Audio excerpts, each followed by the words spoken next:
G'day legends. As a mountain biker who absolutely loves outdoor riding, I never thought I would get hooked on indoor training.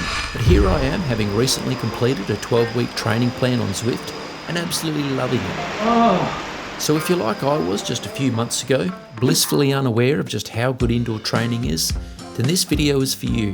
I'll give you an overview of my Zwifting experience so far, and it's my hope that you'll find it interesting and perhaps even be motivated to get started on your own indoor training journey.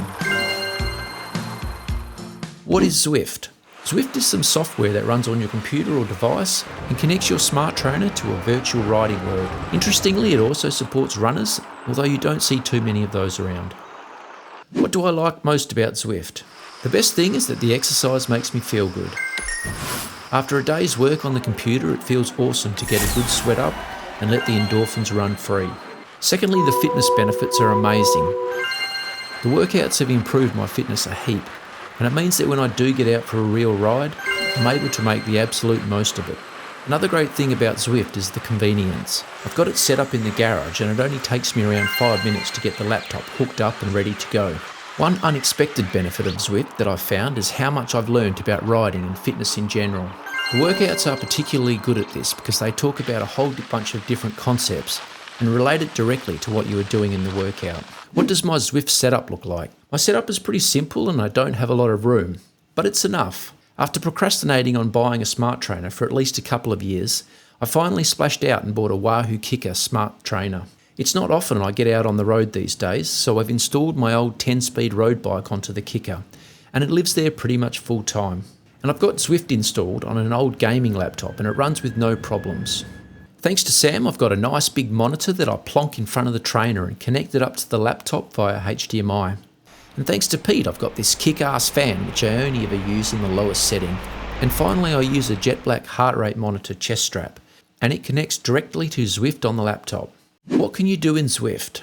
I haven't been Zwifting for that long, so there are quite a few things I haven't tried yet, but I think I understand the basics. Free riding. This is where you pick a world and just ride around at your own pace, exploring different routes. Social rides. These are organised group rides that allow you to ride in a bunch and chat to people as you go. Races. Imagine getting dropped into a seething mass of riders and then busting your butt trying to stick with the group for a chance at glory in a final sprint to the finish. That's a race. Workouts. These are structured rides that you can do by yourself or in a group. They've got on-screen instructions which guide you through a number of different efforts with the goal of improving your riding in some way. How do the controls work? Bike control is very simple. You don't actually have to steer your bike if you don't want to, and the game will do a pretty good job of keeping you on the road automatically. It is possible to move left and right if you have a special controller, or if you are willing to sweat over your keyboard, but I think it's only really useful in races where it allows you to stay in the draft more easily. Zwift does a good job of simulating climbs and descents by automatically adjusting the resistance of your trainer. The steeper the climb, the more resistance, so you will need to use your gears as you climb and descend the hills and mountains. What are the workouts like? The workouts are absolutely fantastic. They are honestly the best thing about Zwift in my opinion. When I first started the Build Me Up training plan, I naively thought there wasn't too much to know about road cycling, and that it was just a matter of spinning the pedals as fast and as hard as you can. But as I progressed through the workouts in the plan, I was constantly amazed by what I was learning. Things like the effect of different cadences on the body, how to pedal efficiently, various positions on the bike, and what good posture on the bike should feel like.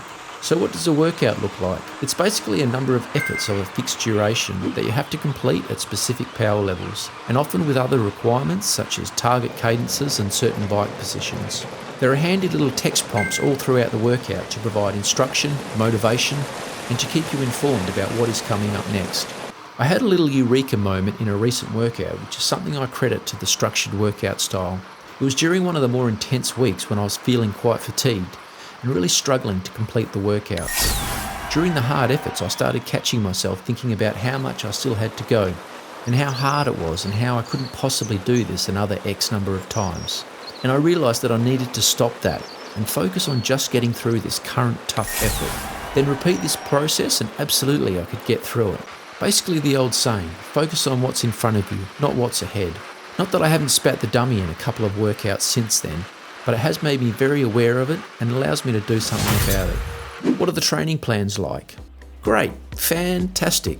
I've already spoken about the workouts. The training plans are basically a number of workouts packaged up into a set number of weeks with the aim of improving your riding in one or more ways.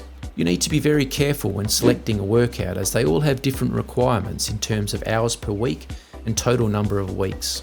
The Build Me Up plan that I chose required about 5 hours a week, which maybe doesn't sound like that much, but honestly trying to fit this in around family, working and social riding was quite difficult. Given that I didn't want to give up any of my regular real rides, it was probably too much and I definitely felt it during the bigger weeks. What are the races like? The start of Zwift races are notoriously hectic. I think everyone just sits there on the start line spinning 100 plus RPM, ready to drop watt bombs as soon as the virtual start gate is removed. A bit like the old Mario Kart on the Nintendo 64, where if you get the revs just right at the start, you can shoot off like a rocket. I only did a couple of races, but I found that once I got dropped from the main pack, I was fighting for scraps at the back and it wasn't very motivating. It's probably fair to say that I sucked at it too. My average watch always seemed to be much higher than the riders I placed next to, indicating that I wasn't drafting nearly as well as they were.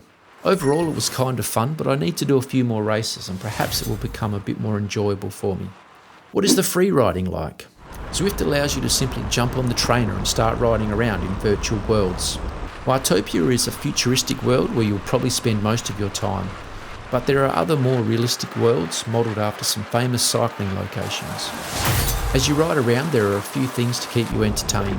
Sprint sections which track the fastest rider on a leaderboard, rewards for completing different routes, segment PRs, chatting with other riders and the ability to give and receive ride-ons. Basically a big old thumbs up. I must admit though that I'm not a huge fan of the free riding. Virtual places, no matter how cool looking, are still just virtual places. What is FTP? FTP, or functional threshold power, is the maximum amount of power that you can put out for an hour. What is an FTP test? An FTP test is a way of estimating your FTP without actually killing yourself for an hour to find out.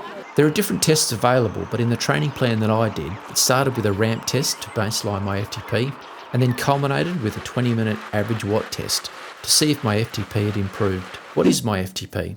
So the ramp test that I did at the start of the training plan gave me an estimated FTP of 287. At the end of the training plan, I performed another FTP test to try and quantify my improvements. But instead of a ramp test like at the start, this was a 20-minute hard effort, and the average watts were then used to calculate my FTP. I'd worked really hard during the training plan, and based on my regular trail riding, it felt like I'd made some significant gains. So I was a little disappointed when I'd only managed to add another 10 watts to my FTP. So maybe FTP isn't the be all and end all of fitness, and I've seen other people saying this as well. All I know is that it's definitely made a huge difference to me for the trail riding that I'm doing. I also wonder if I did another ramp test what the results would be. Perhaps that would give me a higher reading than 297. Will I continue to use Zwift? Yes, absolutely. I haven't started another training plan yet, but I have been enjoying just choosing a workout based on how I'm feeling on the day. I'm definitely looking forward to doing a bit more racing. I know they require a lot of effort, so I'm waiting for a good time when I'm feeling fresh and I don't have much else on. At this stage, I'm not really interested in doing any social rides on Zwift. I find it hard to type messages when I'm riding, and I'm not that keen on being bombarded with heavy breathing over voice comms, though maybe that's a selling point for some of you sickos out there. Will it replace mountain biking for me? Absolutely not. There is still nothing better than riding a bike out in the bush with your friends. And although you do get a good endorphin rush from indoor cycling, there's no danger involved, so it's a lot less thrilling in my opinion. Do I recommend Zwift? Yes, absolutely, 100%. I will say though, there are possibly better value apps out there depending on what you want to do. But I do think Zwift does a good job at many things, so if you're not exactly sure what you're after, then it can help you explore that. How much does Zwift cost? Zwift has a free 2-week trial which I found very useful, and I was able to do around 5 rides in that time.